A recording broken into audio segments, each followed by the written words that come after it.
Hello, Speed Gaming Live. My name is Hebbinks, and we are watching the RPG Chick versus Xenoman match one of the Speed Gaming Live 2023 tournament for the Mystic Quest Randomizer. Tonight in the booth, I am joined by Giga. Giga, how are you doing tonight? I'm doing pretty all right. That's good. That's better than bad. So, Giga, for those who are just joining us tonight, would you care to go over some of our flag settings before our racers start off? Absolutely. The most important one we've got at the moment is the Randomizer attacks being set to simple shuffle. What that means is every attack in the game is going to be put into a list, jumbled up, and redistributed to each of the enemies so that they each get the same amount of attacks that they would have had previously. For example, the Brownie has Punch and Kick.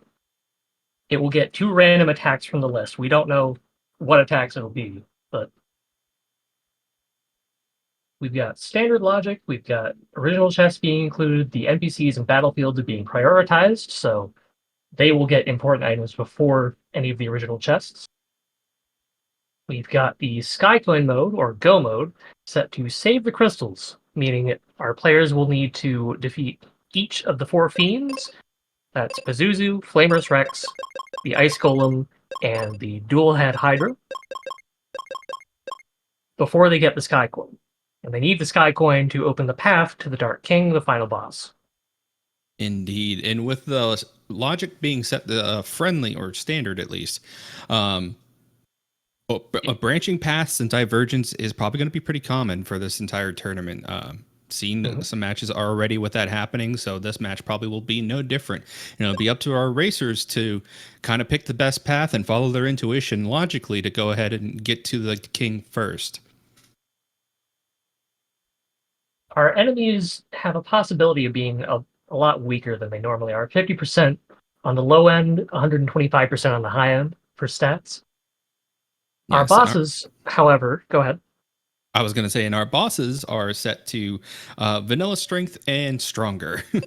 We have them set to 100%, which is vanilla values for HP, and all the way up to 150%. So they could be themselves and a half, essentially. Looks like we're starting with axes. Not a bad start here in the level forest. It means you can check all the chests in here. Make sure that there's no red chest behind here. There's a slime in the way of Xenoman there. There's a red chest, though, that's going to be tantalizing. And another one. They are going to want Kaylee, or rather Tristan, as soon as possible. So that they can get past those enemies, get to those chests, have a good time. And it looks like Fireberg is going to be our first stop for our runners in this race. RPG Chick finds Elixir and River Coin. If they go ahead and find the Tree Wither here, they can go ahead and unlock Kaylee 2 very early, making her a very strong pick to take until they can unlock Phoebe 2. The best party member. It doesn't look like there's too many more red chests in the level forest. They haven't found the Tree Wither, so they're not going to be able to get Kaylee 1.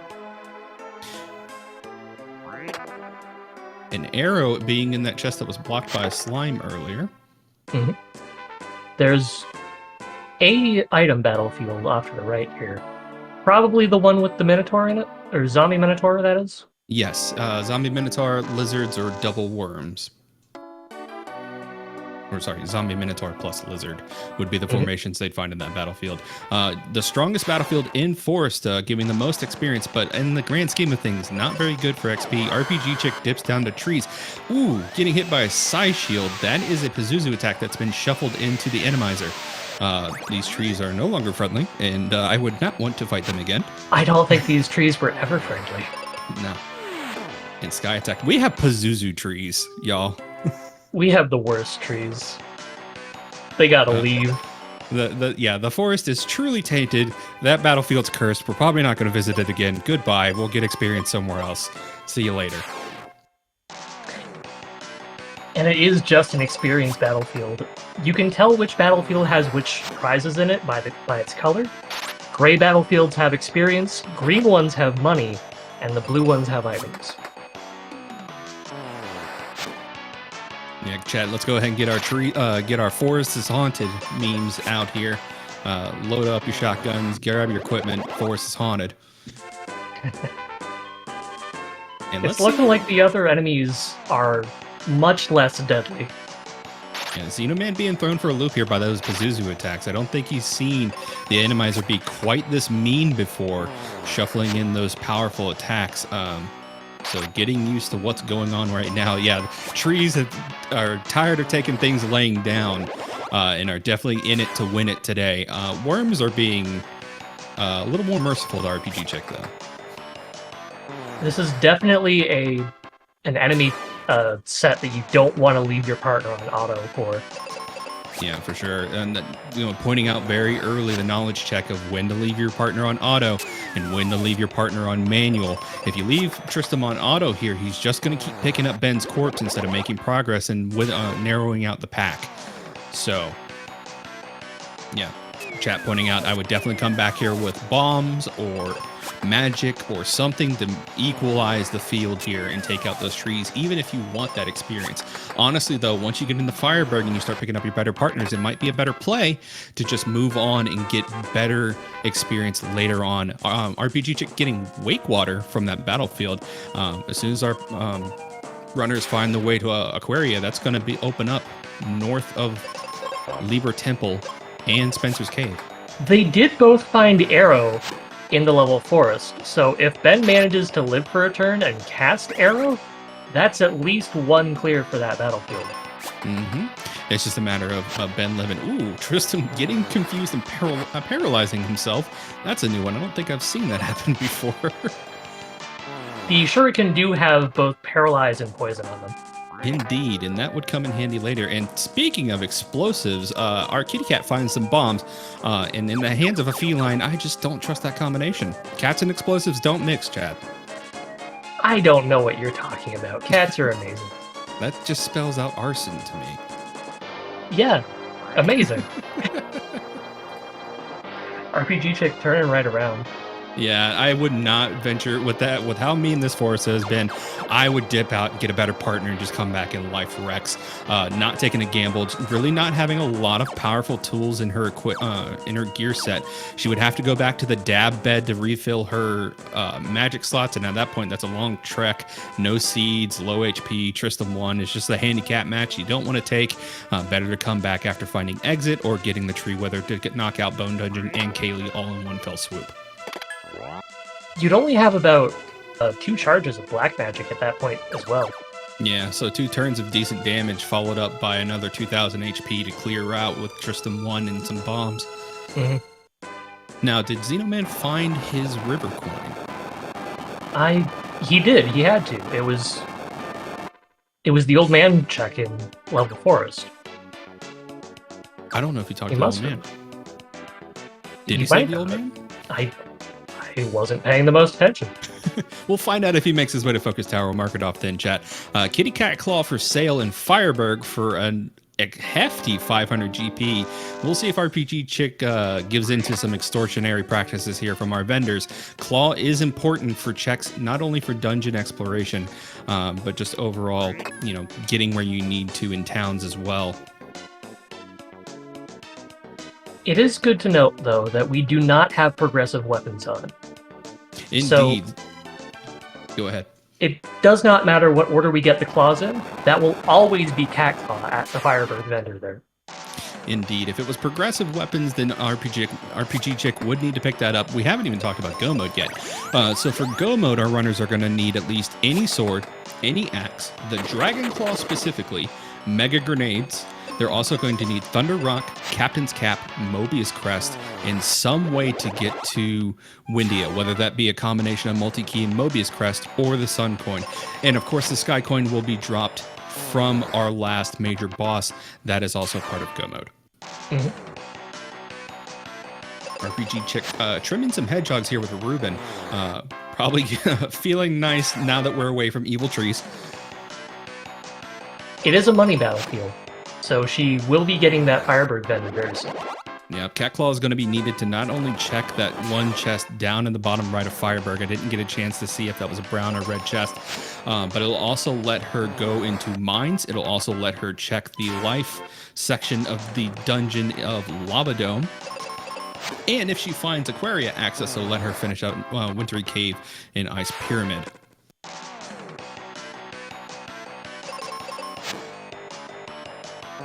I do have to say this is probably the cutest race we've had so far in this tournament with Mog and the Chrono Trigger Kitty Cat recolor as our benchman sprites this time. I think I'd have to agree. Yeah. In chat, you don't have to be a special sprite wizard or anything like that. These sprites are available on the randomizer site for your choosing. We have 76 options available to the public right now, not to mention an option to upload your own custom sprite. If you're into that kind of thing, I am seeing a brown chest in the bottom right hand of Fireberg. Mm-hmm. Sprite wizard? We tend to call ourselves artists. Look, man, I'm just incentivizing someone to make a sprite wizard and add them to the randomizer. We already have Phoebe. True, we do. We have the Red Mage. Yeah, nothing in Sealed Temple. RPG Chick gonna go ahead and stop by, kill some lizards for some EXP. This is probably the easiest battlefield formation to get at this one. 2 lizards should not be too much of a problem, especially with Ruben rocking that fire defense there, and a little bit of poison breath never hurt anybody except for Ben. So this should be some easy EXP here. There we go, chat. Now you're thinking we need a can of Sprite as a Sprite for Ben. Absolutely. We need a can of Sprite just to replace the refreshers. I was about to say, it's like we could just use a refresher as a base and just make that Sprite wiggle around. Done and done. Redcap's being a little mean here. Not quite powerful enough to kill Ruben on his own with that Quake spell, but get the party decently down. 2 more battlefields, though. I hate the formations in this one. The triple red caps and 2 red caps and a lizard are nasty formations. For some reason, they almost always outspeed you. Double red caps, not too awful, so long as they don't get shuffled into some nasty attacks there. It looks like they're pretty benign. Confusion can be scary, though, and Cat using Cat Claw. As it should. And Ruben hitting himself, everything is right with the universe.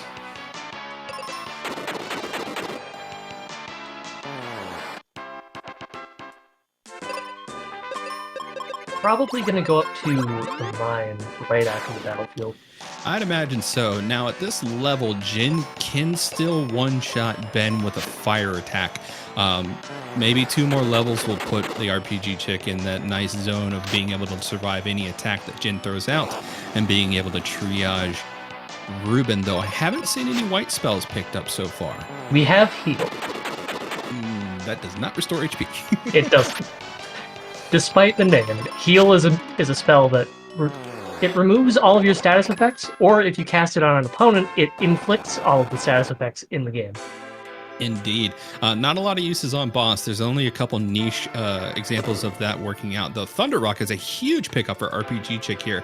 That is another one of our Go Mode items. Is going to give access to Spencer's Cave from Windia, and fire resistance has now been acquired. That is huge for the Dark King.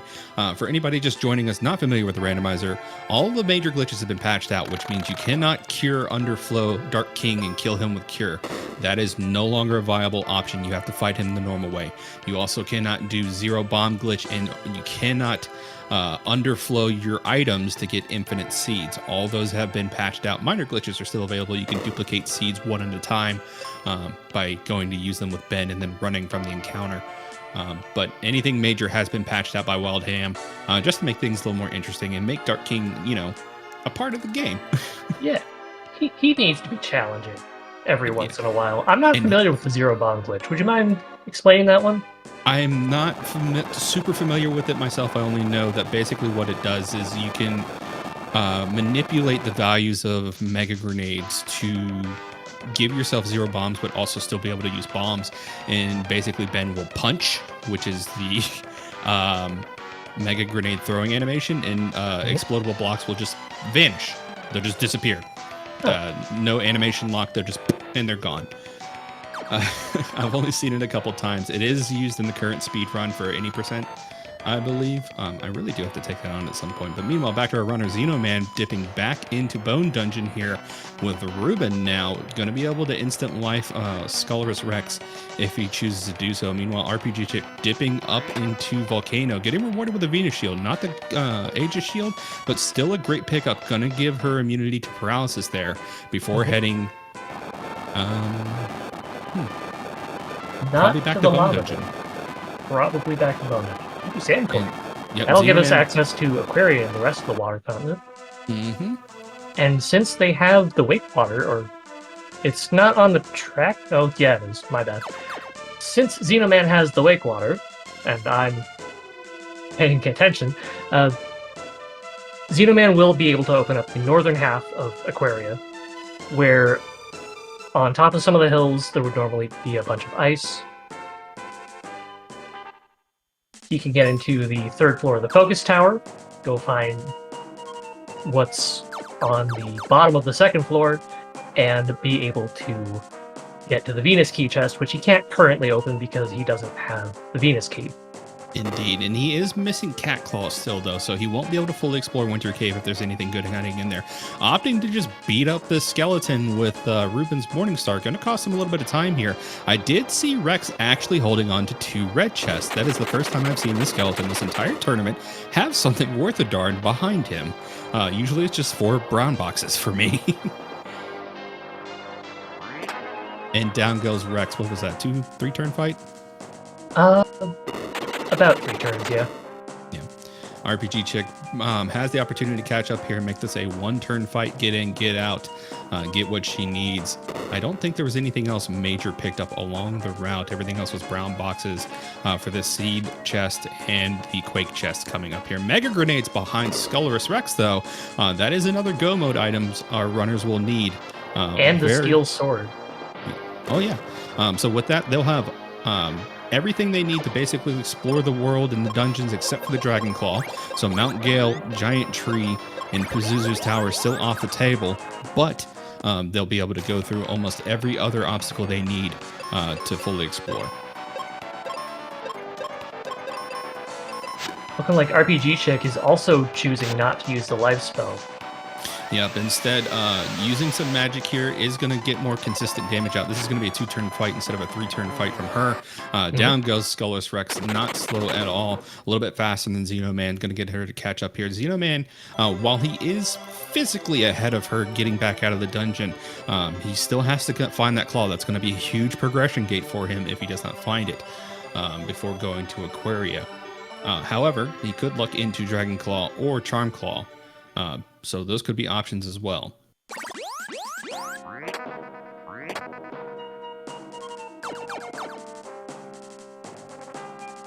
RPG just probably less than an entire minute behind in terms of how many crystals have been saved. Indeed. And yeah, RPG does have an armor advantage right now. Not only does she have fire resistance from the Moon Helm, she has paralysis immunity from the Venus Shield, and all those cumulative stat bonuses do add up. Yeah, and Ruben, being reminded from one of our other runners, Ruben can miss. It's very minuscule. It's like he has like a 90% hit chance of life on Rex. I believe when you have every piece of armor, it totals up to somewhere between 45 and 50 defense. Indeed. Xenoman stopping to do some XP gathering at that battleground there, picking up Phoebe.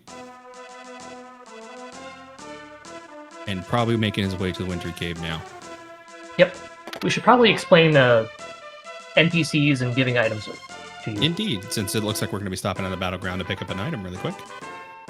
Each party member has an item they can give you, and this item is what gates off their second form. Phoebe will give you an item where you would normally fall down in the Wintry Cave. Ruben will give you an item at the end of the mine. Tristan will give you an item in Fireberg, which we've seen both of the runners get already, I believe. And Haley will give you an item in the Level Forest. Kaylee is gated off by the elixir as well, because of how the story normally goes in vanilla. But otherwise, after you get that item, if you make it to where the second form of that party member resides, for Phoebe and Kaylee, after curing Kaylee of her poisoning by the hands of the Minotaur, they're both in Windia in the inn. Ruben is always staying at home because he really just doesn't want to do anything. He's perfectly fine doing that. And Tristram is always in the Fireberg Inn, regardless of if you make his check in Bone Dungeon or not. Fun fact. For some reason, our ninja can be in two places at the same time. A tin can being sold from our Aquaria vendor, I would not have wasted my 200 GP on that thing. He's a ninja. To each their own. He is a ninja. Both of our runners opting to go ahead and thaw out the icy zone. Xenoman dipping back into Fireberg now, while, not making that purchase. therpgchick, probably since she has made a lot of Fireberg progression, going to go ahead and stay in Aquaria. Oh, Xenoman has also dipped back into Aquaria. RPG does also have the Moon Helm at the moment, so the Steel Helm would be a waste of money. Indeed. Ooh, 5 fights at this battlefield is going to be annoying, but thankfully Phoebe can make short work of the squid enemies here. They are weak to fire, unlike Squidite, who is not weak to fire. Opting to save those spell charges, though, since she's only got a couple seeds. Just going to go ahead and shoot the squid. To my knowledge, Squidite isn't weak to anything.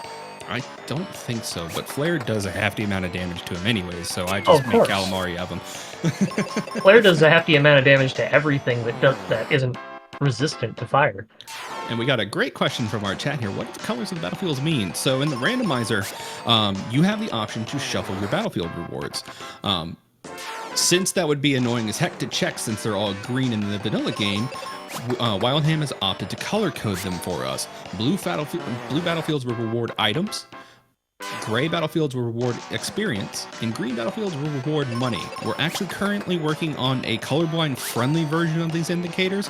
We have had a couple of community members express that they are, color deficient and can't tell the difference sometimes. So we're working on different visual cues for those, but in the meantime, that's what those different colors mean, chat. I'm already getting some ideas on how to differentiate them with shapes. And Phoebe handing out one of the best white spells in the game, Life, only really superseded by Exit in my personal taste for white spell tier lists. And Xenoman being blocked by the lady in front of the door. I hate that lady, man. She gets in the way every time. It's like she knows you're trying to go fast. She's just on her walk. She's got places to be. Indeed. Xenoman dipping out after upgrading his Phoebe. Meanwhile, therpgchick is looking like she's going to go ahead and do a deep dive of Winter Cave. This is a relatively dense mini dungeon in terms of chest checks. There's about, 8 checks in here? That sounds right. We got 1 up at the top that everyone forgets to check. We've got 2 on the top floor. We've got these 2 here. Another 2, I think, in the main room you start in. Yeah, about 9 checks. Yeah.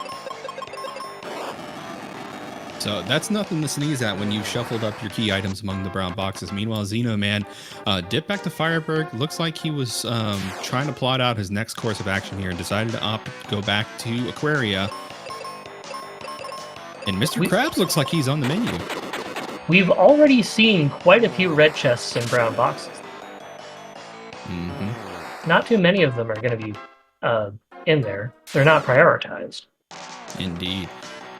There's a fishman in the way of the normal 3-block setup. If you wanted to use that strategy, Xenoman opting for a 2-block setup. He does screw it up. He's got to go reset everything. Unfortunate. He could have just gone and grabbed that left pillar there, but I think nerves are getting to him. Race nerves get to everybody, chat. You might think, oh, that's an easy mistake to go ahead and rectify, but when you're in the heat of the moment trying to go as fast as you can, sometimes your brain just doesn't process that sometimes. So let's see if Xenoman goes ahead and creates this puzzle properly so he can get to Mr. Krabs. Meanwhile, therpgchick taking on Squidite. Decently kitted out for this. Mecha grenades are going to be a great item. And Excalibur, I forgot she even picked that up. Excalibur's going to make short work of the squid. And Suncoin. Suncoin gives us access to Windia and, of course, the Wind Continent where it's situated. which has Pazuzu's Tower, Mount Gale, the Alive Forest, the Giant Tree. Rope Bridge. Rope Bridge, 2 checks on there. Can't forget it. Yep, and Phoebe too. And Kaylee too, if you let her go. Yep, neither of our runners have found the Tree Wither yet, so that's not an option on the table so far. Squidite giving out a brown box. You hate to see it. Looks like RPG Chick went to reflexively use exit and realized she still doesn't have the spell. Gonna go ahead and walk out. Meanwhile, Mr. Krabs giving Ben the business here. Ruben is going to do a crap ton of damage to this crab because that Morningstar is coded to have axe damage on it. It looks like Xeno isn't quite aware. He does have an axe, but he's choosing not to use it. Yep. Has he also found the battle axe, or is that just... I think it's just RPG Chick.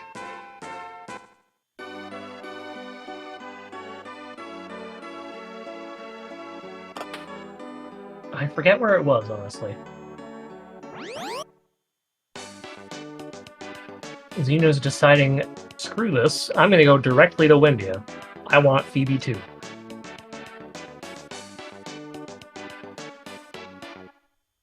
Yep, Xeno dipping down into the Doom Castle cellar now. And there is an item here. Apollo helmet. Yep, so no longer needing to go back and grab that Moon Helmet. Apollo Helmet is the upgraded version of Moon Helmet. No extra resistances or immunities added with that upgrade, just a lot more defense and evasion. RPG, meanwhile, buying some seeds. The most important consumable item in the game. Xenoman finding the Giant's Axe now. The final axe upgrade, realistically, you only need 1 axe for this randomizer with the seed settings that we have, because you just need an axe to flick the switches in Pazuzu's Tower and maybe cut down some trees for some checks in some of the forest areas. Other than that, you don't need it to get to Doom Castle at all. And it's not the greatest weapon you could use because it has mediocre accuracy at best.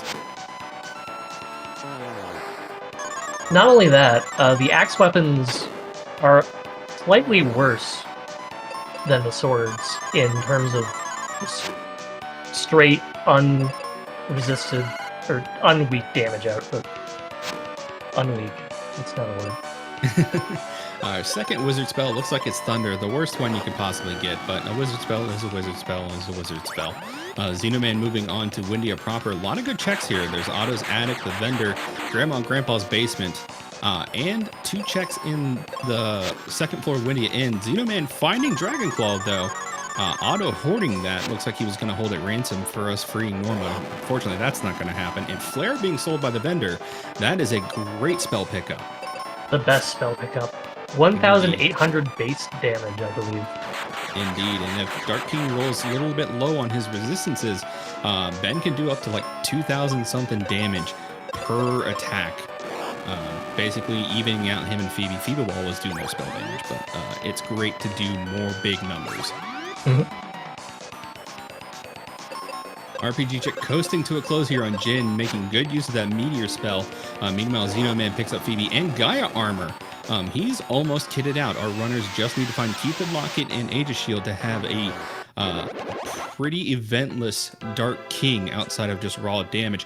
Meanwhile, RPG Chick gonna go ahead and get Ruben's check here. Quick spell, you hate to see it. Charm Claw from the chest, and Ruben's dad has been saved. Let's see if he's been holding on to something important. Captain's Cap is still on the table, and it can literally be anywhere except Doom Castle. It can even be on Mac's ship. The only thing you need it for is Mac's ship, so it's a good place to put it, but you don't want it to be there. Yeah, the silly captain sometimes forgets his hat is right upstairs and just can't be bothered to walk out and go get it. Well, if he had it, how would we get the ship? Good point. Meanwhile, RPG going to go ahead and check the Gemini crest. Nothing in there. Bit of a dud check, but thankfully it's only about 6 tiles worth of steppage there. Not too far to go out of your way.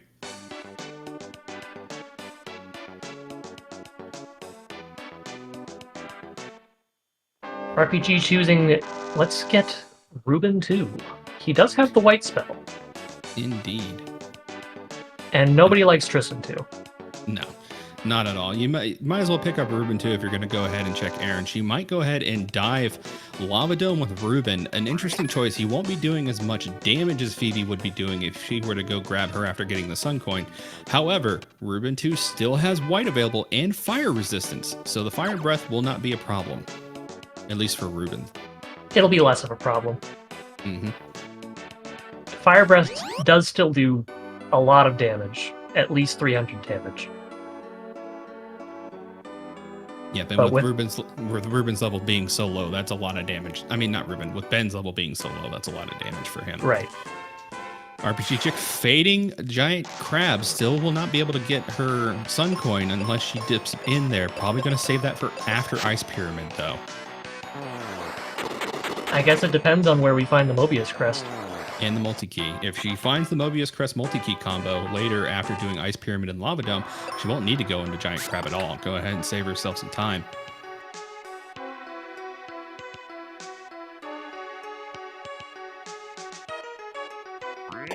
Tree Wither has been located. Kaylee 2 is on the table.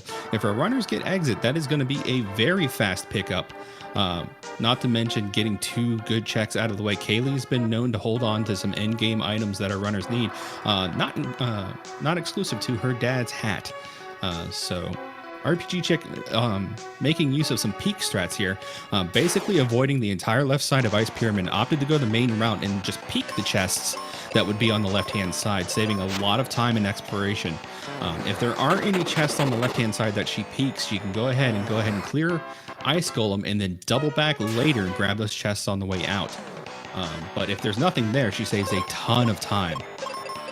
Xenoman instead choosing to go directly to every chest. And, you know, sometimes that prudence can pay off. If you do opt to go to every chest and find some goodies, Ice Golem is going to be easy peasy. RPG Chick still has not made her way to Windia yet, so she does not have Flare, meaning Xenoman is going to, even though it looks like he's losing a little bit of time in the routing in terms of chest checks, going to be making up a huge amount of time with having Flare accessible for Ice Golem. The Ice Golem really does melt with Flare.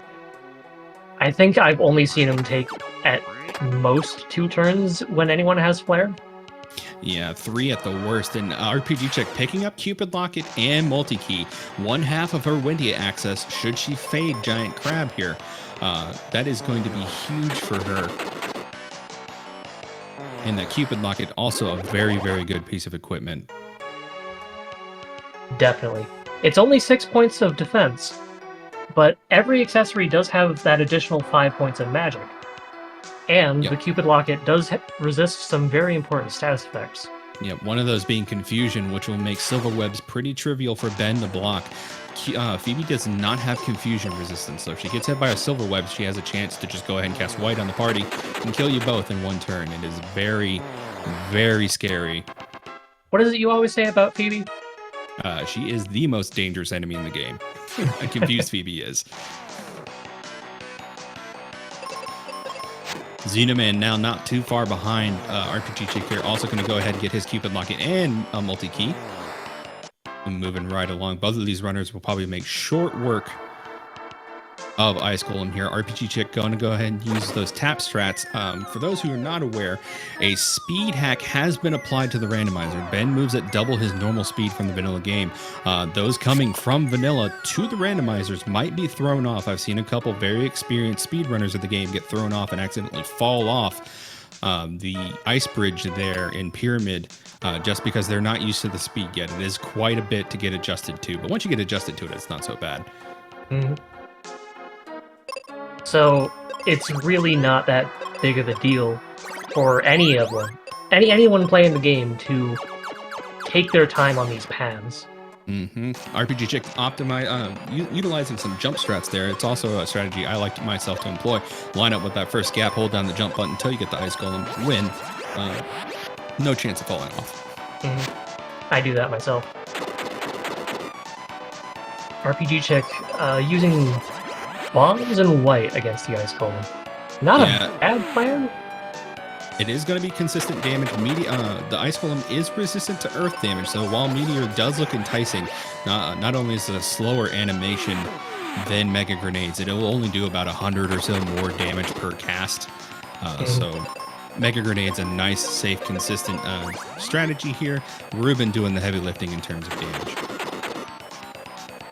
RPG must not have picked up the life spell. No, I don't believe so. Life spell. No, she had to have. She checked Phoebe. Phoebe has life.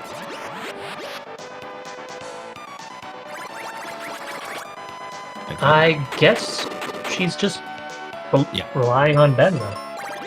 Yeah, just opting to go ahead and keep Ben alive to divvy up some of that damage. Ooh. Accidentally leaving Ruben on auto there, thinking that Ben was going to take a dive, but instead lived, and Ruben just used the cure potion. Very slow indeed. Meanwhile, Xenoman is going to make up a good amount of time here with a combination of Phoebe 2 and Flare. Going to make short work of this. Opting to use Excalibur instead, though. Ruben is known for using those cure potions. He has no other healing otherwise. It's either, if you leave Ruben on auto, it's either you're dead or you're getting a cure potion. He does have the life spell, but AI partners are coded to never use the life spell to restore health if you're not dead. Correct. And nothing in the treasure drop room. The very, very empty ice pyramid. There's what, 2 red chests in here? Xenoman must have forgotten he has Flare. Yeah, the nerves might be getting to him here again. Forgetting what spells you have can cost you a good amount of time. Excalibur is great damage, don't get me wrong. It's going to do more damage than Mega Grenades, and Phoebe's going to put out more damage with her white spells than Ruben. But Flare would make very short work of this Iceman. Yeah. That's about 4,000 damage. Yeah, 600 versus 4,000 damage is quite the large amount. And therpgchick remembering to peek those 2 bottom left chests before she dips out. Very smart move on her part. I'll be interested to see if she goes in the follow-up base. And no, she does not. Looks like she's going to go ahead and make her way to Spencer's Cave. That was an interesting jump. I haven't seen anyone make that one before. I think it was contemplative. It's like, I already went left, but I think I want to go to Spencer's Cave. Let's just jump this gap. Honestly, I didn't know you can make that jump, but I learn something new every time I watch one of these runners do a race. Still no Venus key. Nope. So still not able to open that chest beside Spencer. Yep, and like we saw from Xenoman earlier, the old man is handing out a charm necklace, which has already been superseded by our Cupid locket, so no real good revelations here, and without exit, they're having to walk all the way back up into town. And that's why you think exit is the best white spell. Oh, yeah, for sure. Not only that, chat, but we've had a little feature added to the randomizer to prevent soft locks, where you can use exit even without any white spell charges on the overworld, instantly warp back to the level forest. So if you find yourself in a soft lock situation in AC, just go ahead and crack open exit, and you will go ahead and be rewarded with a teleport back to the beginning of the game, free of charge. And if you still feel like you've been soft locked, you can just post your seed, post your dilemma in our Discord, and someone will get to you and let you know what you've missed. Indeed. White is being handed out by the Hermit, not the access to Windia that therpgchick would like, but still going to be super helpful if she opts to dive Lava Dome. Mm-hmm.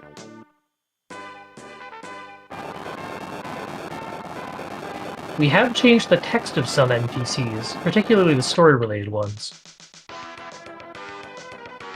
Just so that the story is a little bit less important. It wasn't important originally, but it's less so now. Yeah, even if you're not racing or speed running this randomizer, chat, there's been a couple of additions added to the game in terms of flavor checks and just quality of life changes that can make even casual playthroughs a good time here. So definitely incentive for y'all to check that out if you want. If you want to check out the randomizer, you can find it at ffmqrando.net. And there's also a link on the site to our community Discord with a new player room in case you need help getting set up a seed or need some resources to remember what battlegrounds will drop what. Xenoman now making his way over to the mines, clearing out some battlefields along the way. Remind me, Giga, what was in this battleground? Can you remember? I do not remember. I'm sorry.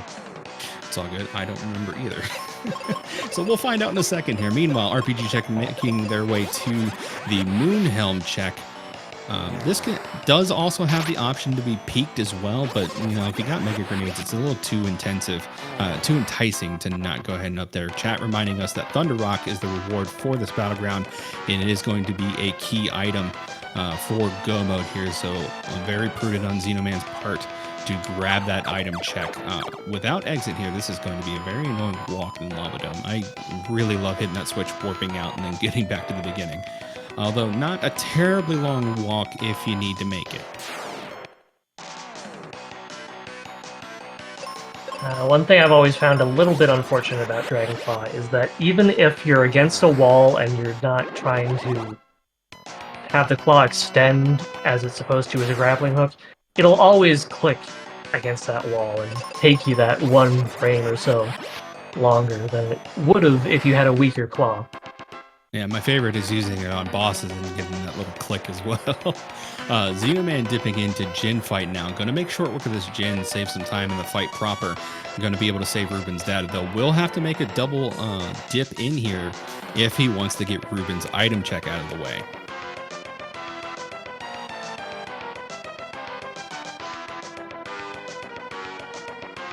And a Charm Claw for Xenoman's troubles now. That is basically a dud check at this point since Dragon Claw has already been acquired. Ruben's stat is now free. Meanwhile, RPG Check making their way into the dungeon proper now, the main part of Lava Dome. I'll be interested to see if Treasure Room lives up to its name and has a lot of goodies for our runners here. RPG Check still needs access to Windia. Mobius Crest here would be huge for them.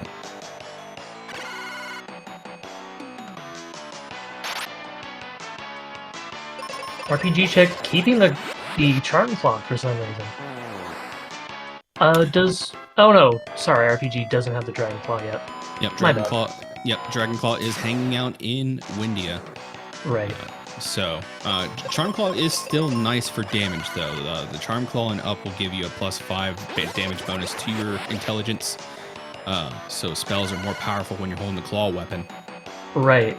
And each claw gives you more status effects on hit. The Cat Claw has the same as the Shuriken. It's poison and paralysis. The Charm Claw, I believe, does blind, sleep, and one other I can't remember. And then Dragon Claw does everything but instant death, right? Right. Petrification basically access to instant death. So. It does. If an enemy gets petrified, it just fades out like a normal death, gives you experience like a normal death. Sans the damage numbers, though, so it's an even faster kill animation. That's right. And that's why I like to use it on Skullrus. We won't be seeing Skullrus in this particular seed, though. Indeed. RPG Chick spying that red chest up there. Usually faster to go ahead and fade that, make a peek. It's a bit of a gamble taking this north path first. If you get 2 brown boxes there, you save a ton of time not having to double back. Just go ahead and move along your way. But if there's a check there and you don't have everything you need to make progression, a little too enticing not to grab that check.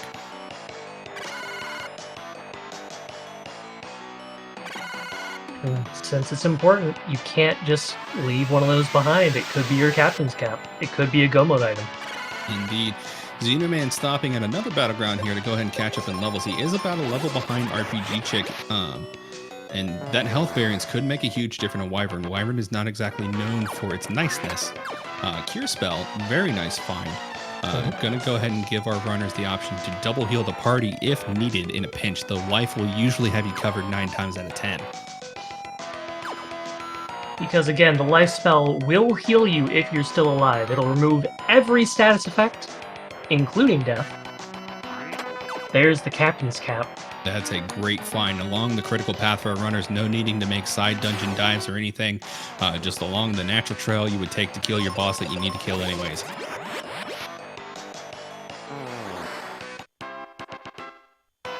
Does Xeno have the edge for just straight items? I don't believe so anymore. He does have the Sun Coin, so he does have access to Windia, but that's more options. Really, Indeed. that's not exactly an edge.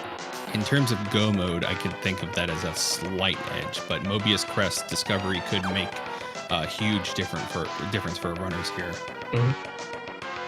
Nothing in the treasure room there. RPG opting not to go all the way down the stairs. There is a check at the very bottom of those steps. Hopefully there was nothing important in it, just a brown box. However, if that is a red chest, they will have to dip back in and go check that. Trenton is right in chat here. Xeno does have better armor. Indeed. Gaia armor is going to give Xenoman not only resistances to wind, water, and lightning, but it is also going to grant him immunity from poison and sleep. Poison being one of the status effects that are dual-headed wyvern. No, you had it right the first time. Oh yeah, that's right, dual-headed hydra. I can always get wyvern and hydra mixed up. But yeah, our dual-headed hydra here can inflict poison, though poison is pretty benign. It does cost you time every time the damage ticks, although not very threatening in terms of how much damage it does inflict. So what you gotta do is you gotta start pronouncing wyvern incorrectly. Wyvern? There we go. No, wyvern. There we go. Wyvern. Yeah, RPGchick having access to the white spell is going to go ahead and make this wyvern, this hydra fight. We've been talking about the bosses for too long. This hydra fight, pretty fair in terms of damage. Xenoman would have an edge with Meteor just in terms of raw numbers, though it is twice the cast animation time as white. So usually speedrunners will opt to use white over Meteor just to save that 1.5 seconds in terms of cast time. Taking a safety save here, I would do the same.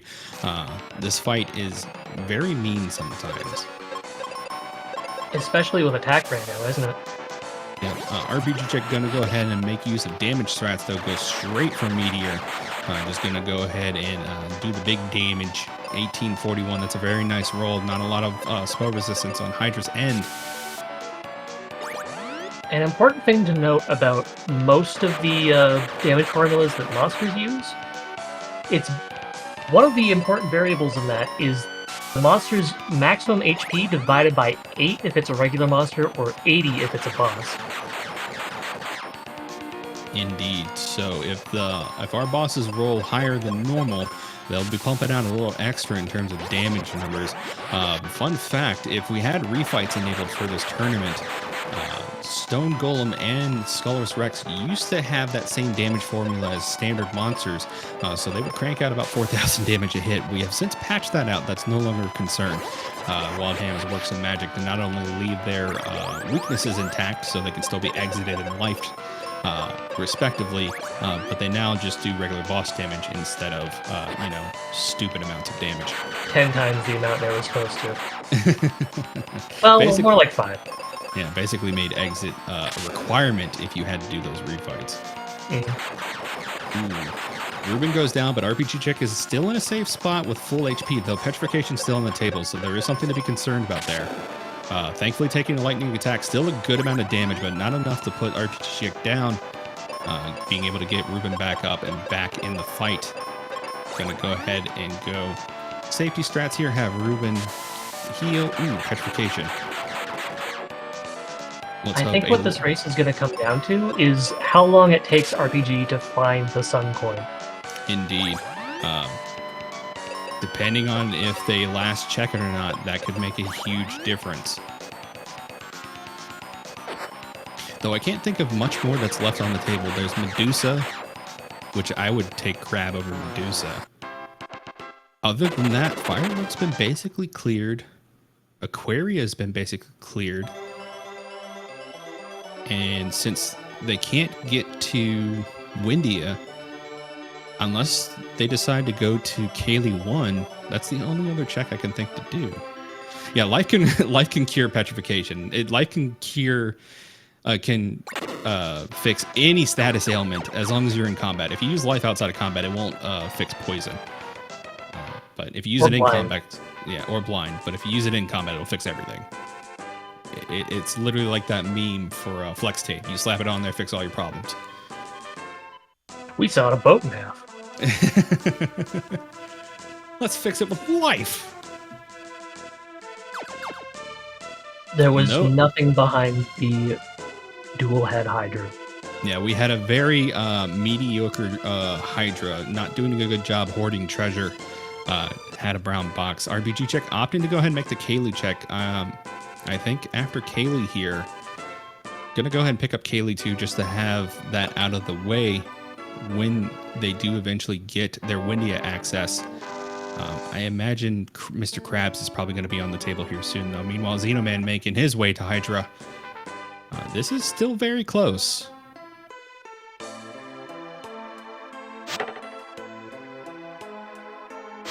Pulling right up to the Minotaur. Go ahead. Yep. And Xenoman saves a little bit of time there by going ahead and make that red chest check first, being rewarded for his due diligence there instead of fading it and doubling back. So again, just the difference in playstyles here can make a huge difference in speed. Dragonclaw is in Windia, I believe in Otto's attic. Yes, that's correct. And Venus Key as a reward, that's going to put Spencer's Cave and North Focus Tower back on our radar for RPG check. We could still fade Crab here. If Mobius Crest is in North Focus Tower or in Spencer's Venus Key chest, we don't need to kill Mr. Krabs. We could just go to Fireburg, the hub of the world, and just warp using the Hermit's Basement. So still hope for the RPG check here. And if there's anything else really good inside a Venus Key chest, all the better. Aegis Shield is still unaccounted for, and that petrification resistance is going to be huge for blocking gold webs with Ben. Phoebe does not have petrification resistance. Not only that, the Mobius Crest, neither of our runners have found that yet. That is a required Go mode item. We cannot access the dock without the Mobius Crest. And we do not have the Doom Castle shortcut turned on. So we needed to access the dock in order to reach the Doom Castle, in order to reach the final boss, so on and so forth. Indeed. North Focus Tower turning out to be a dud check. Fire is not a great spell to have. Still some hope for Spencer's Cave, though. Yep, and Giant Tree is still on the playing field, though not the upper half of Giant Tree yet. Since Xenoman has the Dragon Claw, that is in the cards for him, though RPG Chick will need to be able to find the claw first before making their way up to the upper half of Tree. Well, it'll always be in the cards. It's just you got to find the Dragon Claw first. Indeed. Xenoman now casually just picking up that captain's cap that's been placed along the way. Let's see what's in this chest. Magic ring. That's unfortunate. Yep. So costing a bit of time here making those Venus Key checks. Looks like Giant Crab is going to be a last check location for RPG check. Speed's going to be picked right back up, though, once they do find that Sun Coin. RPG check is in the right area for it. Ooh, Xenoman accidentally dips down, getting a little confused here in his routing. Going to go check the life side of the dungeon instead of proceeding into the proper course to Wyvern. So he'll have to make that walk that he just made all over again. Going to go ahead and give RPG Chick a little bit more time to go ahead and find the Sun Coin. They are already on the right path here. Let's just hope they go ahead and check over behind the Frozen Waterfall. I have accidentally forgot to check that chest, and it's had my go mode item before. It happens to the best of us. And it happens to the worst of us. No, it happens to everybody. Everybody gets one, just like Spider-Man says.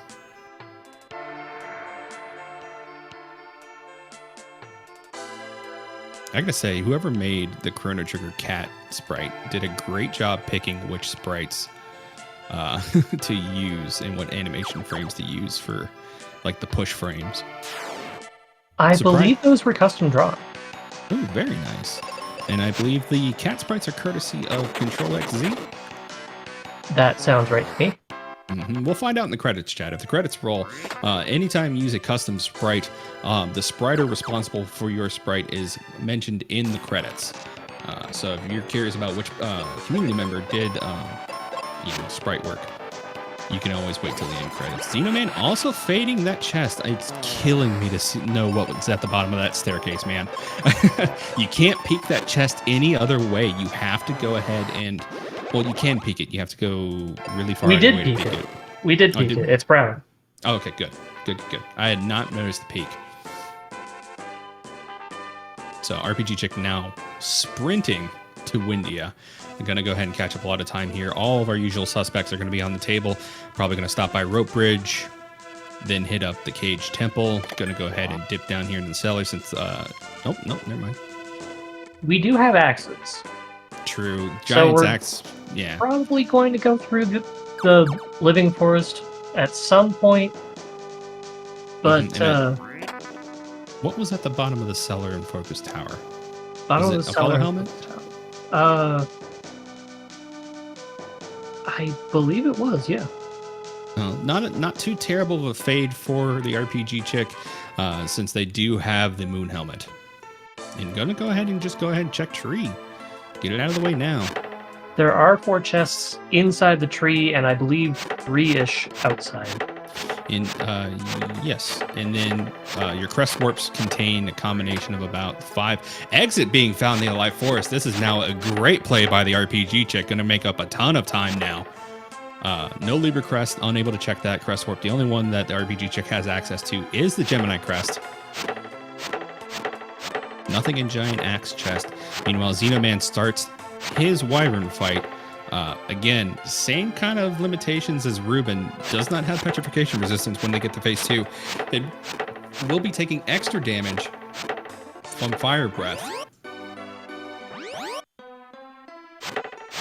The crest warps do have the option of being randomized in our randomizer, but they haven't been for the tournament. Correct.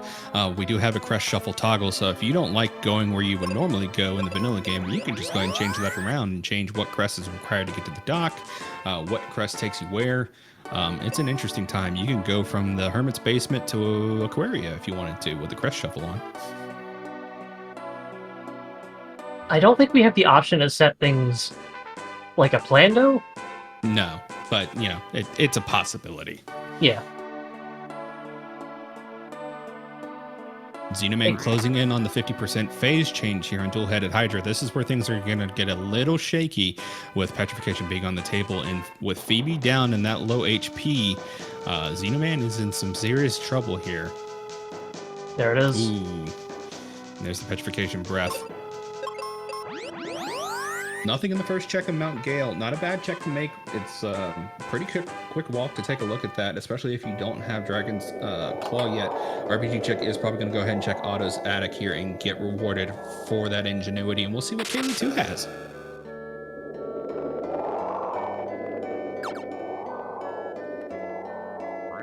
There's the Dragon Claw. Indeed. Our runners are now basically one item away from go mode. Mobius Crest could be located in its vanilla location, or it could be in P Tower. It could also be in the upper half of Giant Tree. We just won't know until we check those locations, chat. It cannot be on max ship, though. You need Mobius Crest to get to max ship, so it can't be where you need it to get to. We're not just one item away from go mode, we're also one boss away from go mode. Indeed. We do still need to defeat Pazuzu. Both runners, once Xenoman has finished this fight he's currently in, both runners will have gotten 3 of the 4 crystals. Indeed. RPG Chick opting to exit out instead of walking back up out of Grandma and Grandpa's basement. Keeping Kaylee for Jerkbird here. Maybe opting to go ahead and keep the petrification resistance for the fight. Opting to save Norma too. Bold move. It's going to cost them about 5 seconds, but you know, yeah, anything in the name of entertainment. You want to see the Backstreet Boys today? Maybe. I have not seen them in a match yet. I will be interested to see. What we're alluding to, chat, is the fact that our bosses do have the chance to roll the duplicate attack from slimes and beholders. What that would mean is that our bosses will instantly create a copy of themselves with a current HP value. So if a boss first turn duplicates themselves, you have 2 full HP versions of that boss, and then they can duplicate themselves again, and you have a full boy band of 3. And they're nearly guaranteed to duplicate themselves at least once during the match. Because you've only got 6 attacks. Yeah, unless you're going to roll all of them eventually. Unless RNG is truly in your favor, which has happened to me before. So where there's a will, there is a way to not get a duplicate. But it's not in your control. No, it is not. RPG Chick opting to talk to the Jerkbird on floor 3. We'll see how that impacts RNG here. Or wait, did they talk to him on floor 1?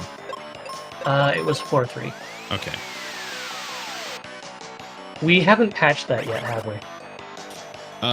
So it's been corrected in a specific way. So as you mentioned in another run before, Jerkbird will move up or down a set amount of floors depending from the floor that you talk to them on. So if you talk to them on floor 1 and they move up 3 flights, they'll be on floor 4. If you talk to them on floor 3 and they move up 3 flights, they'll end up on floor 1. 6. Floor 6. You're right. My math got off for a second there. So yeah, floor 6.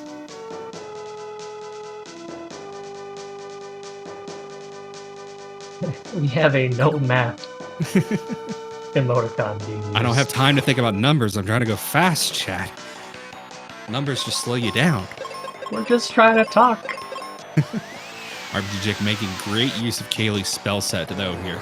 Almost every enemy in this tower has weakness to wind. I think the only thing that doesn't have weakness to wind is beholders, and that's only because they reflect spells. Otherwise, the tentacle monsters are coded to be weak to wind. So if they didn't have that reflect property, we'd be making some serious progress here. That is something that I should look up, actually. I don't know if they're weak to wind or not. It'd be interesting to know if they just kind of were lazy about it. It's like, we'll just give them reflect. That's fine. Keep all the vanilla properties. Xenoman making his dip now back to Forrester. Going to go ahead and make his Kaylee 1 and Kaylee 2 checks. I have not seen Jerkbird. Have you? I have not either. So it looks like RPGchick might have gotten lucky with a floor 1 Jerkbird. And indeed, that is the case. So going to go ahead and make use of the Kaylee here. I think RPGchick's been burned a little too many times with that Petrification Beak attack. And is going to go ahead and take your best girl here with the Petrification Immunity and power their way through this fight with wind spells. And Flare. Don't forget Flare. Flare is very important. Yep. Jerkbird starting off with the Axe Body Spray, petrifying Kaylee, but instantly breaks out of it. Spending enough time in high school to shrug that off. Paralyzing Kaylee. If she was petrified, she couldn't break out of it. Indeed. Sorry, I mixed up my P status ailments there. That is paralysis. Again with the Axe Body Spray. Not having a good time there, but again, paralysis can be broken out of turn 1. RPGchick staying on the offensive, though. He's going to go ahead and switch immediately to wind spells after burning through all the flare charges. And it is important to note that Kaylee does have petrification resistance. Indeed, immediately makes use of that with that petrification gaze. Not an attack that the Jerkbird normally has in its arsenal. Usually it's Stone Beak, but again, shrugging off that petrification, getting lucky 2 times. Again, Ben does not have that immunity yet. No Aegis Shield has been found, so getting very lucky with that hitting Kaylee 2 times. That crit pile driver, though, however, is not very friendly. Meanwhile, Xenoman also going to go ahead and check North Fortress Tower, get rewarded with the fire spell. Not something you want to see. Looks like they are fishing around for the Aegis Shield so they can have an easier time with Jerkbird. I imagine that our Aegis Shield is going to be in a trolley location, probably on Mac's ship, in the giant tree, or in Doom Castle on the staircase to the final boss. RPG making a little mistake with Kaylee's speed compared to Pazuzu's.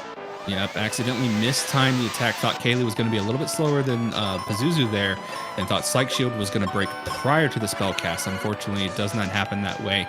However, Spark Attack only does 1 damage, so able to pick up Kaylee with no problem there and move back towards the offensive. Spark and other stat debuffing moves do a flat 60 damage minus your defense. Indeed, and by the time you're normally decently kitted out, that's going to average out to 1 damage. Right. RPGchick prepping the life spell now. Jerkbird's going to go ahead and go first since Side Shield is down. Stone Gaze, ooh, that is nasty. Thankfully, just using electricals. Yep, Side Shield now back up. Let's hope Kaylee breaks out of this soon and can go ahead and pick the party back up again. Sparks away, not taking a lot of damage. Ooh, very lucky. Let's go ahead and hope that Kaylee can go ahead. Yep, goes ahead and pops the heal. Jerkbird gonna go down. Xeno going through the Wintry Cave at the moment. Ugh. What was in the Wintry Cave? Do you remember? don't think Squidite had anything. Yeah, Squidite had a brown chest. Mm-hmm. Yeah, Jerkbird living up to their name. Phase 1 opting to go ahead and defade this fight. Might just go ahead and go back to town now that Jerkbird's locked on the floor 1 and pick up Phoebe for the extra firepower since Petrification is still on the table, but might want to just opt to go fast. It's more of a question of how fast it's going to be. Kaylee does have an item herself. There's the Mobius Crest. So we are in full go mode once Pazuzu's down. Yep. Okay, RPG Chick opting to luck into victory here, hoping to get good patterns so she can go ahead and just overpower Jerkbird instead of going back into the Life Force, potentially fishing for that Aegis Shield. And correct me if I'm wrong, Spark is decreasing their magic attack or their physical attack? He's using Electro Pulse at the moment, and it's magic I just saw. Okay, yeah. You have to, like... Our runners run through these menus so fast, you basically have one frame to read the text there, so I'm trying to keyword spot that.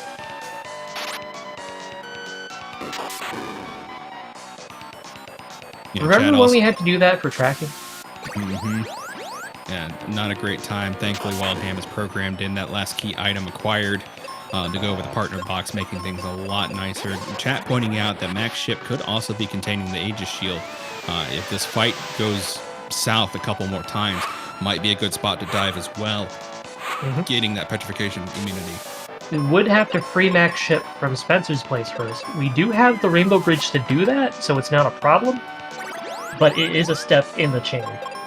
Now, another plus side I hadn't mentioned before that RPG Chick has cued in on is that since the Jerkbird's leaning heavily towards using paralysis status, Phoebe is immune to paralysis. So the Axe Body Spray will not be impacting her at all, really leaving Petrification as the meanest status effect that could be tossed out.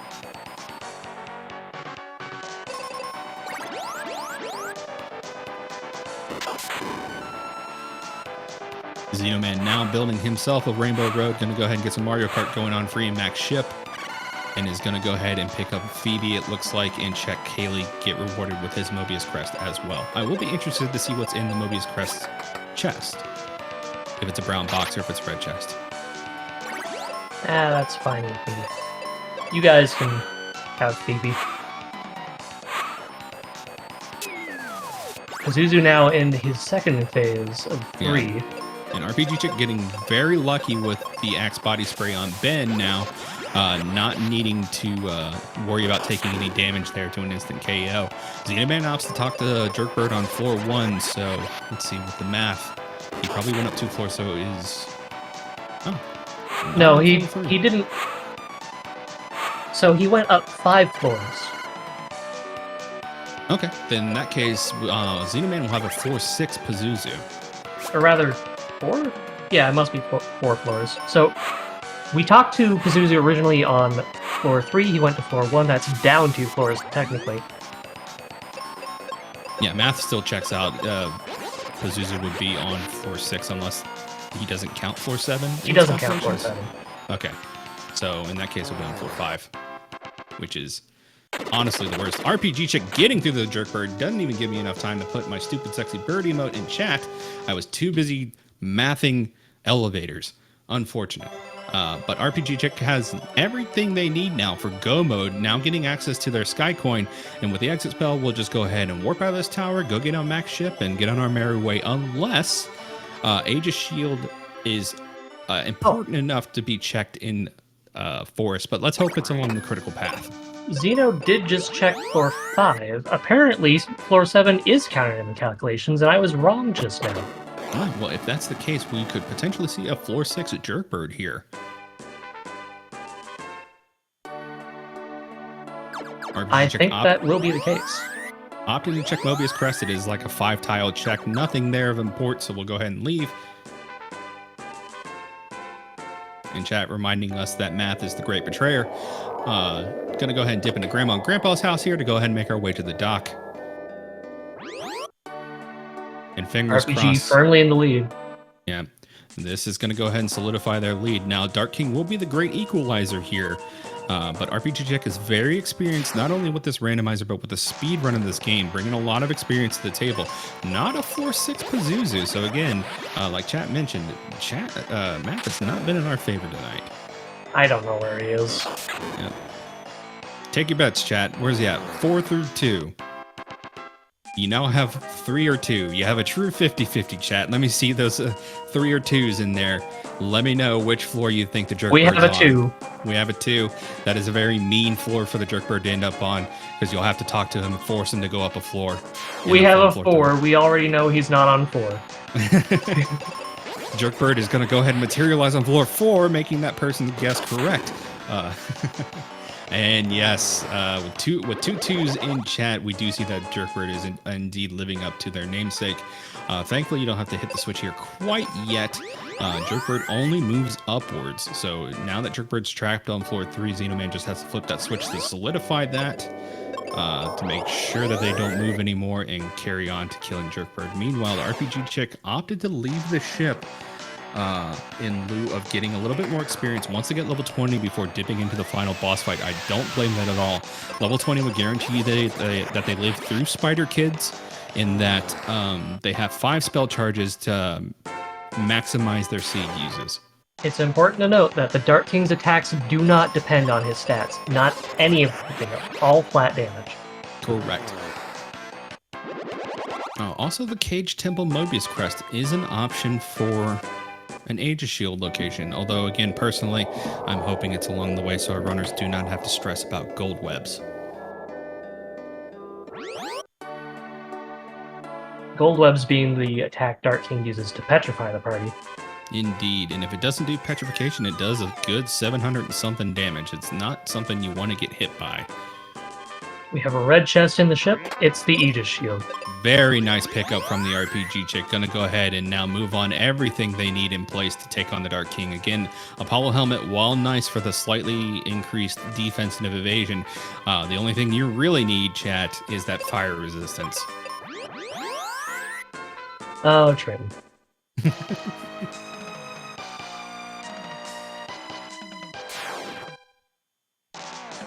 Are these... Okay.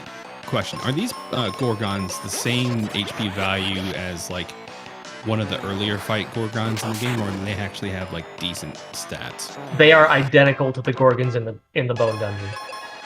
Okay, that's always been what's thrown me off about Doom Castle. Is like you have 2 very strong monsters in that formation, and then you have this like low-level chump just hanging out in the beginning, standing there looking menacingly.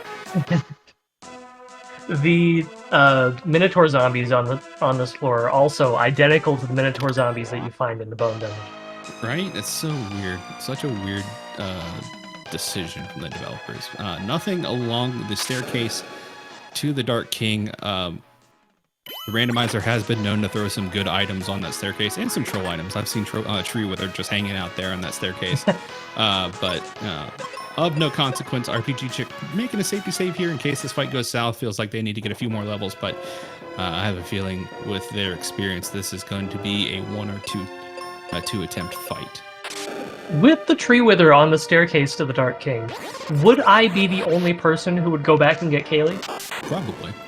At least in the tournament. Casually, anybody's guess, you know. Chat might side with you and decide to go back and get your best girl, but I personally would not. I would just kind of chuckle and move on to the king. We have RPG fighting the king at 20. What is the probably average level that you see people fighting the Dark King at? In this tournament particularly, 20 seems to be the sweet spot for a lot of our runners. I will say that I have done level 16 Dark Kings in the past with a lot of luck. And some, perseverance. It is doable. You'll be able to live through Mega White. You won't be able to live through the Spider Kids or Laser, but you'll be able to get through the webs as well, basically giving you a 3 out of 5 chance to live through phases 3 and 4. A bit riskier, and you will have 1 less spell charge, but it is doable. 20 is the level that I try to go to the Dark King at, mainly because it gives you just the most survivability against the most attacks. it's the best bang for your buck, in my opinion. Indeed. Now, if you're rolling our weekly seeds, which we have posted every week, rain or shine, in our Discord, we can have some very wild stat ranges. And if Dark King rolls super low, you can kill him as low as like level 14. I've seen it done. We've had like 41-minute seeds done in the weeklies. No snow. Nobody likes snow in Trenton. Nobody at all. If they do, they're lying. Although with this heat wave, man, I have been sweating up a storm. It's like 100 degrees here. Meanwhile, Xenoman putting on the heat on Jerkbird down in phase 2, and rpgchick probably about to move into phase 3 now. I'm Canadian. I don't understand Fahrenheit in terms of body temperature, outside temperature. I only speak in freedom units. I'm sorry. We have been having a heat wave up here as well. It's been like 30 every day. Indeed. Unfortunately, I was brought up on Fahrenheit, so Celsius conversions take a second for me.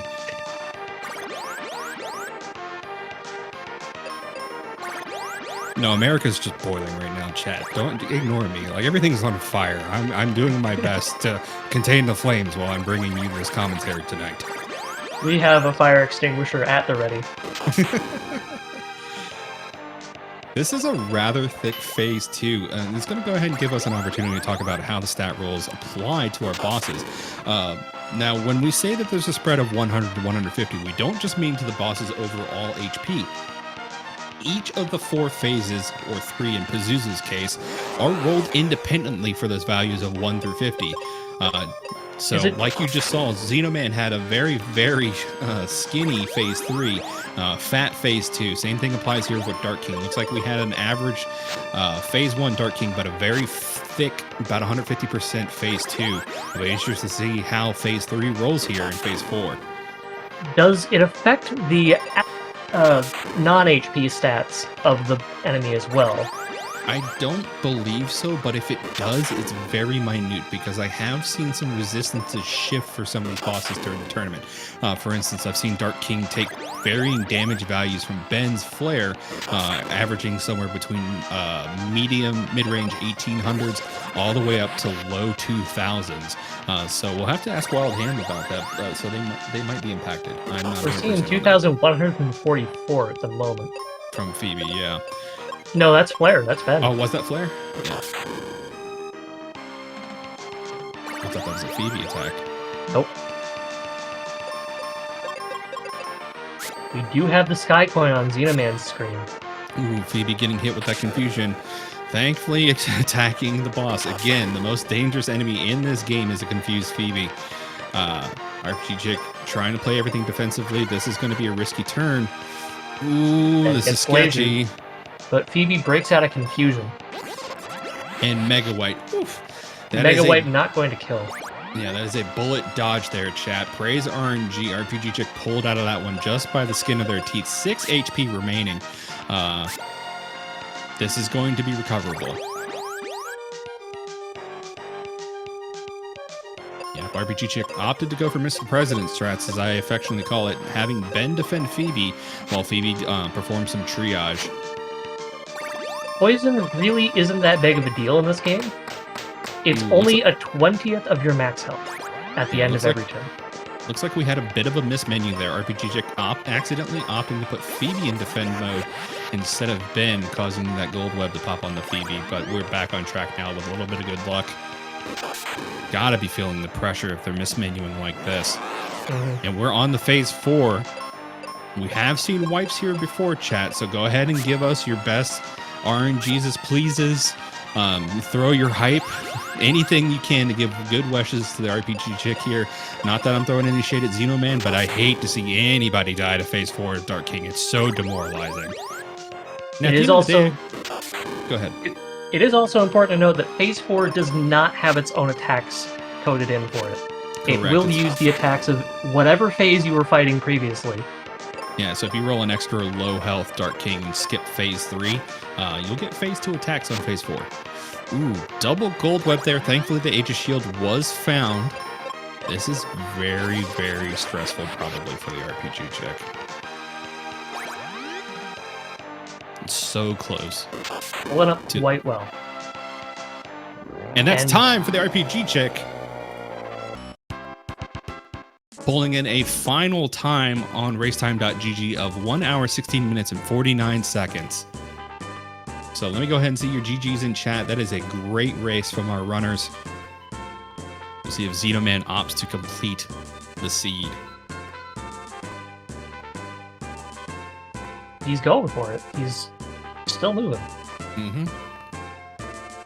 This is a best of 3 chat, so even if Xenoman hasn't taken the victory tonight, there's still 2 more opportunities on the table if he wins the next round, and we are joined by the RPG chick, GG's. Oh man, that Dark King's funny. Yeah, I can hear the stress. Couple close calls there. RNG was in your favor tonight for sure. Yeah, that's the first round Dark King I've had in a while with the seeds. Goodness. Yeah, that was relatively clean on your part, though. A couple missed menus there. I did see that defend on accident that got you gold web, but thankfully RNG came in and cleaned up for you. How'd you feel about that seed? That freaking Sun Coin being in Snow Crab, that was absolutely brutal. Yeah, we were a little concerned for you there because you did last location it basically, besides going to go bit Medusa, but I don't think anybody would make that play before Crab. Xenoman did opt to get Suncoin before you, so they had a bit of a lead a bit there. But, you know, you had tighter menuing, you had better routing afterwards, so it ultimately pulled away the victory here. Libra Crest in that weird chest in the center of floor 1 of the ship. Good to know. I'm trying to think of what could even be left. Apollo Helmet was in the basement of Focus Tower, which you faded, but you had Moonhelm, so it really wasn't a loss at all. Yeah, I figure once I have the fire. Yeah, the extra stats are nice, but they're not necessarily required. They don't save you a ton of time either. So besides stressed, which I can hear a little bit in your voice, it's breathed, you took the victory today. How'd you feel about that seed?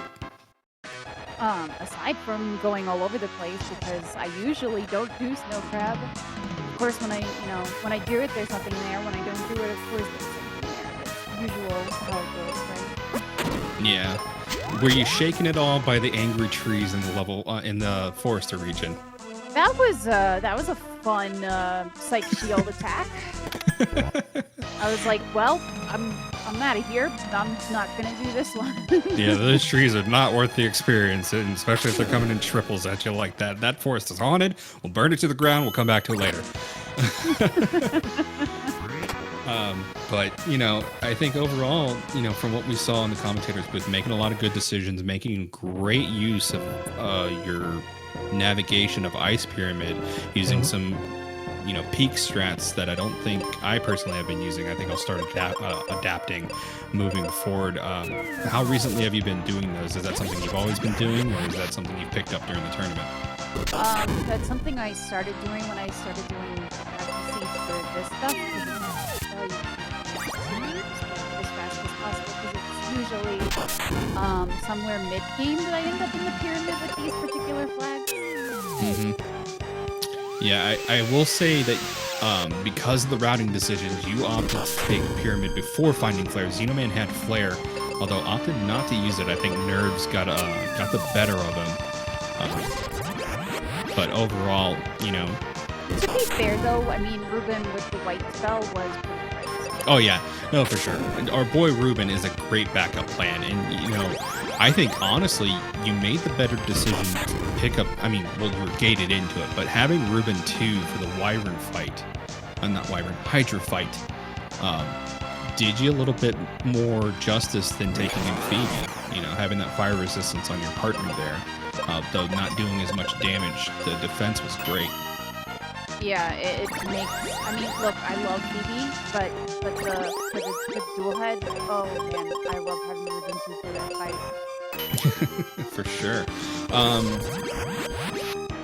trying to think. I'm trying to double back in my head all the checks that were made. And I gotta say, being able to clear out mines was pretty good, not having to take a double check there. Did you feel pretty... double check mines. Did you feel pretty confident? I'm trying to remember. You had Meteor by that time, right? Yeah. Yeah, Meteor was really early. So did that factor in your taking on Jin? No, I just knew I had Ruben and I had Mega Grenades already, so I'm like, well, I can just one-shot this, so I don't have to come back later, especially because I didn't have the exit stuff until much later.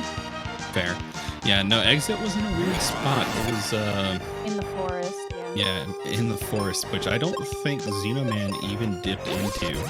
So finding that exit spell, though late, made your trek out of Pazuzu's tower light years faster than Xenoman, unfortunately, having to walk all the way back down to the very top after getting the sky coin.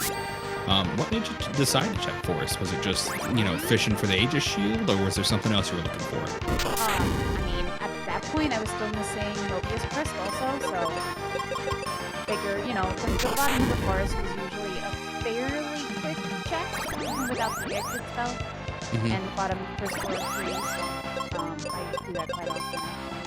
Fair enough. And I don't think you had Dragon Claw either. Probably working out for a blessing. If you had Dragon Claw, do you think you would have finished the rest of the tree or just stopped after the first floor? And I never do the tree. Last check forever. I understand those feelings. No one really loves tree even after the great quality of life changes Wild Ham is made for that area. I don't think pruning out all the mushrooms of Giant Tree would make me want to go into that location unless it was the last place I needed to go. It's more random. It's a lot of item swaps and going around back and forth.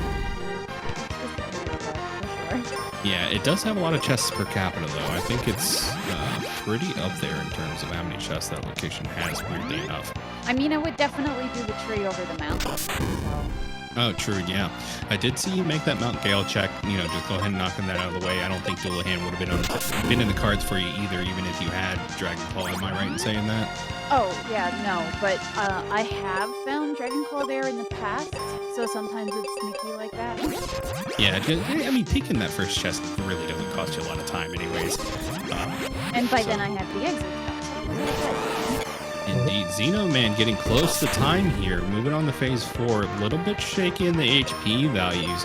Hopefully a little bit of double lifing here. No, opted for full offense. This could get hairy. I'm so glad I found that Ooh, taking a wipe on Dark King here. The one wipe we didn't want to see. Indeed. So, how has Dark King been treating? I know you've been mentioning practice seeds. How has formulating a strategy for this tournament been working out for you? I already saw that you opted to go for level 20 prior to going into the fight. I'm assuming that's been adopted basically as your status quo for go mode. Yeah, it's been a lot gentler. If there's only one thing that can one-shot Ben rather than multiple things that can one-shot Ben. Indeed. And the extra firepower from having that extra wizard chart is great as well. Oh, it's so nice to I mean, ultimately, you know, spending a little time to gain a little time, a bit of an investment. How has routing your XP been for this tournament? Have you been having to take battles on ship? Are battlegrounds usually getting you where you need to be? Most of the time, the battlegrounds will get me where I need to be. Especially if they only have one or two, I'll pop in and just clear them out. And if you get lucky, sometimes you get trees with Psyche. Yeah. Yeah. No boy bands tonight though. So well, thank you. I would have raged quit if you gave me a seat with a boy band because I showed y'all that in the Discord. That was the first time I saw the boy band, and that is insurmountable almost. I can't control what RNG gives y'all. I just press the roll button and there we go. I was hoping for a boy band personally. I mean, we haven't seen one in a tournament proper race. We've had some practice seeds with it, but you know, maybe finals. Maybe we'll see some boy bands for the finale. At that point, if y'all get a boy band in the final, I hope I'm commentating and not running. And hey, either way, it's gonna be an experience for the tournament, you know? So I guess the final question I wanted to ask you while we wait for Xenoman to wrap up here.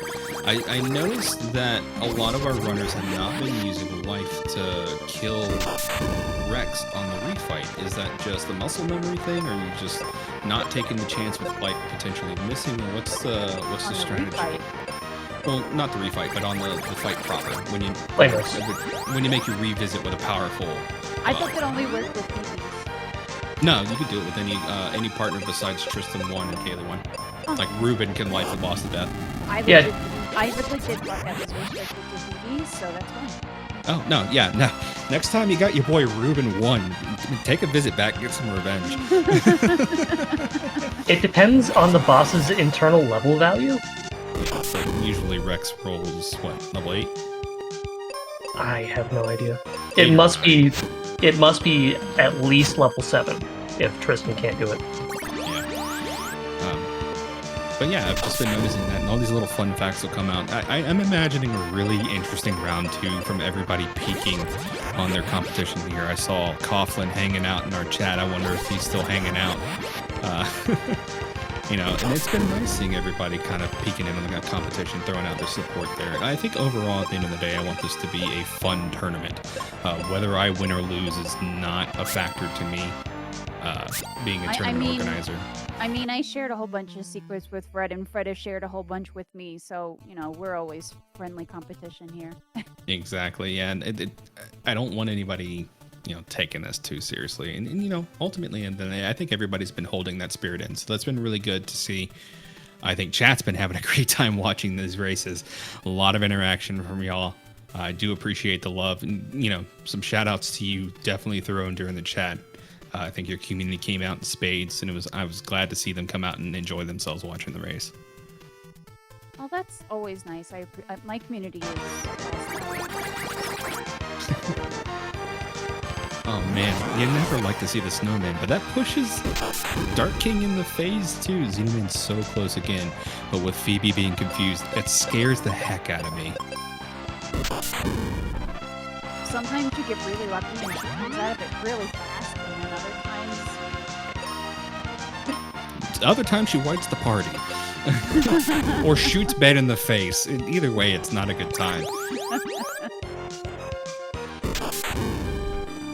Oh, he's so close. Come on, chat. Throw some love towards Xeno. Posted a link to the Randomizer's website here. Yeah, if you like what you see here today, chat, feel free to join the Randomizer. You can go ahead and join the community Discord through that Randomizer link that Giga threw out. That's ffmqrando.net.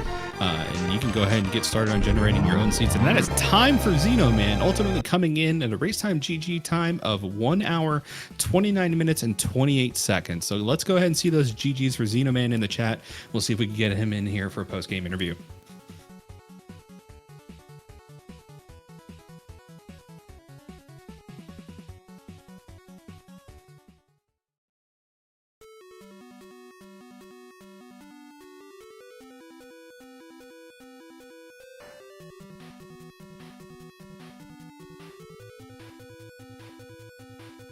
If you've been part of the Archipelago scene as well, we do have integration with that. Oh, yeah. So we have formally submitted to the admin staff of Archipelago to have Mystic Quest Randomizer added to the site proper. Unfortunately, with how busy that team is, they have not gotten to our application quite yet, and we understand there's a lot of development going on in Archipelago right now. So no shade on them. They've been great in helping us out. But if you do want to start an Archipelago seed involving Mystic Quest Randomizer, we do have a Discord thread just for getting started in Archipelago and organizing some multi-world seeds. If you're interested in that kind of thing.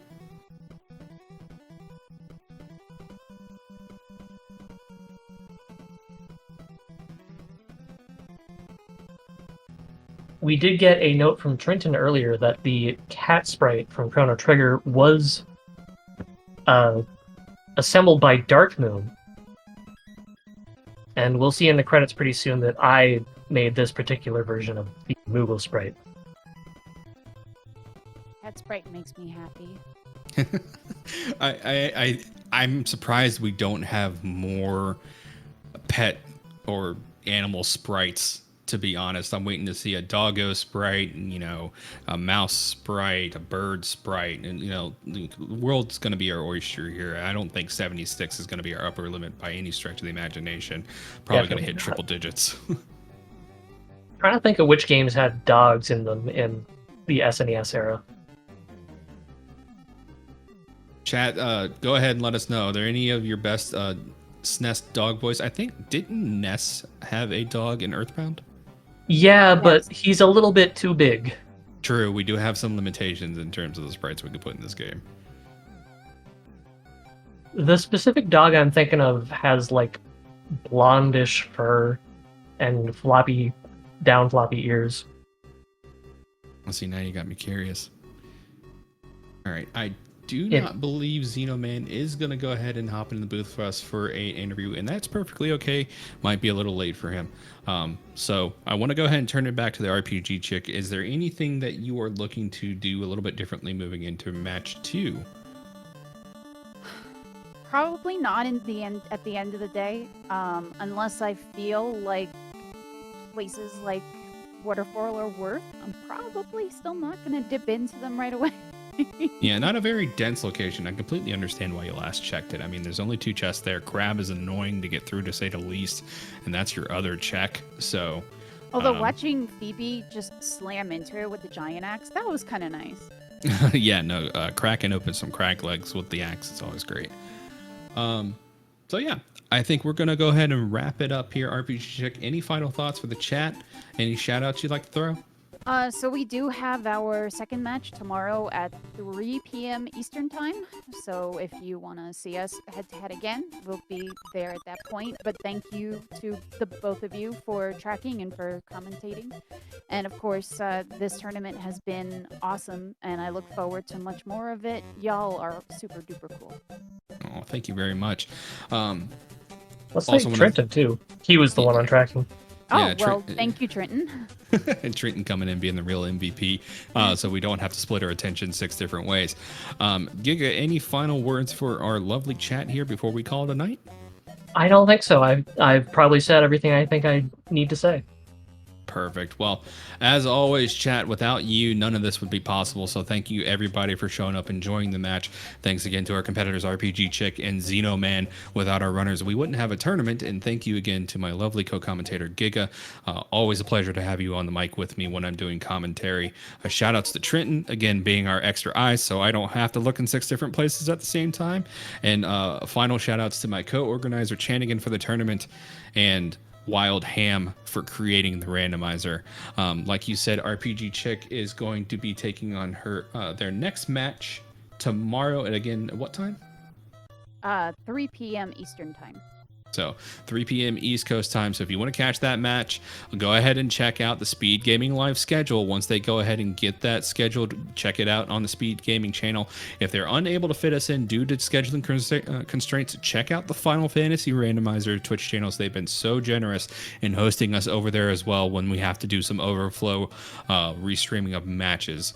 But other than that, chat, I'm going to go ahead and say thank you all so much again for watching from the bottom of my heart, and y'all have a great night.